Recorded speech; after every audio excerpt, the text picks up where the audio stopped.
E aí, já pararam para pensar que a história que a gente aprende na escola pode ser só um pedaço de um quebra-cabeça gigante? Pois é, hoje a gente vai mergulhar fundo para descobrir as outras peças, as várias histórias que se escondem por trás de uma única narrativa. Bora lá que vai ser incrível. Imagina só essa cena. Do nada, chegam umas pessoas na sua casa, mudam os móveis de lugar, trocam o almoço por uma coisa que ninguém conhece e ainda dizem que o seu jeito de viver tá todo errado. Meio esquisito, né? Pois é essa sensação que vai ser a nossa chave para entender o papo de hoje. E sabe o que é mais doido? Essa pergunta que parece tão simples, na verdade conecta a gente com o que muitos, mas muitos povos mesmo, sentiram ao longo do tempo. É o nosso ponto de partida para olhar a história com outros olhos. Bom, esse aqui é o nosso roteiro de hoje, o mapa da nossa aventura. A gente vai começar pela história que todo mundo já ouviu falar, e depois vamos bancar os detetives e procurar as partes que, olha, geralmente ficam escondidas. E nossa primeira parada é a modernidade. É aqui que começa aquela que a gente pode chamar de a grande história oficial, sabe? A tal da história única que acabou moldando muito do mundo que a gente vive hoje. A modernidade chegou chegando, com um monte de promessas. A ideia era usar o pensamento, a razão, a ciência, para criar um mundo melhor para todo mundo. Mais tecnologia, mais conhecimento, direitos para todo mundo. Na teoria, era um plano perfeito, não é mesmo? E olha, essa ideia não surgiu assim do dia para a noite. Foi sendo construída em etapas. Primeiro veio o Renascimento, resgatando um monte de ideias antigas. Depois, a Revolução Científica, que ensinou a gente a observar, testar, experimentar. E, por fim, a Revolução Industrial, que virou tudo de cabeça para baixo com as máquinas e as fábricas. Essa história da modernidade é super interessante, não dá para negar. Mas fica aquela pulga atrás da orelha. Será que o mundo inteiro viveu isso desse mesmo jeitinho? Será que essa é mesmo a história completa? É bem aqui que entra uma palavra-chave para a nossa conversa: eurocentrismo. Pensa assim, é como se a história do mundo fosse um filme e a Europa fosse a grande estrela principal. E todos os outros povos e culturas? Eles são só os figurantes. Essa visão, claro, acaba distorcendo tudo. Sabe aquele mapa mundi que a gente vê na sala de aula? Nele, a Europa parece gigante, ali no meio de tudo. E a África, que na verdade é enorme, parece bem menor. Então o eurocentrismo funciona mais ou menos como esse mapa, só que em vez de tamanho, ele distorce a importância das culturas. E olha só esse exemplo, que perfeito! Uma palavra pode mudar tudo. Quando a gente fala descobrimento da América, parece que não tinha ninguém aqui, que era um continente vazio esperando ser encontrado. Mas, para os milhões de povos que já viviam aqui há séculos, não foi um descobrimento, foi uma invasão. A perspectiva muda completamente o sentido da história.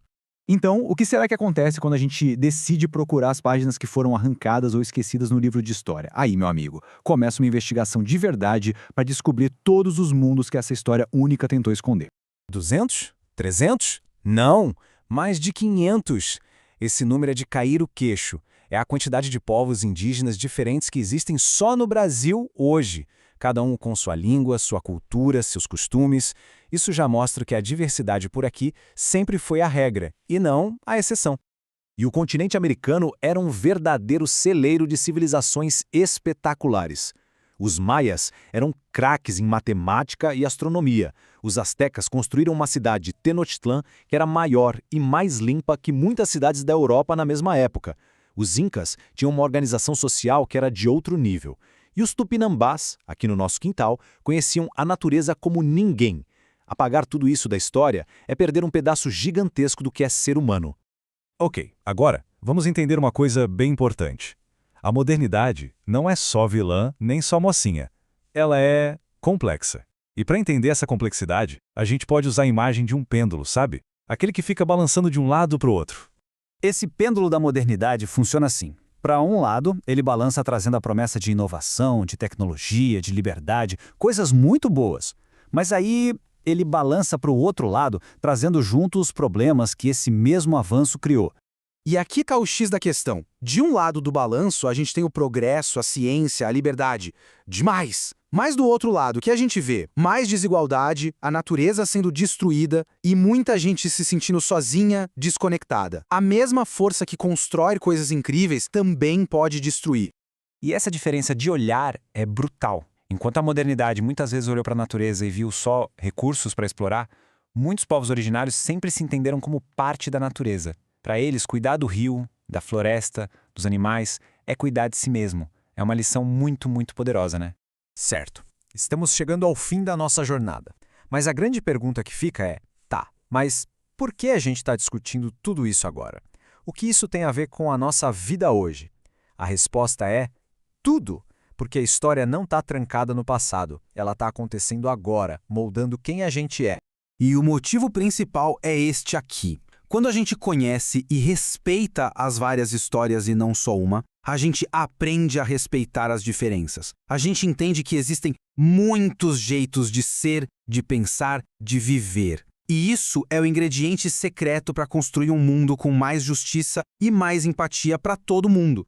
E a melhor parte é que todo mundo pode ser um detetive da história. É fácil. O primeiro passo é sempre se perguntar: peraí, quem está contando essa história? De que lugar essa pessoa fala? Depois é ir atrás de outras vozes, outras versões. E por último, e super importante, é valorizar todo tipo de saber, seja o da ciência ou o que vem das tradições mais antigas.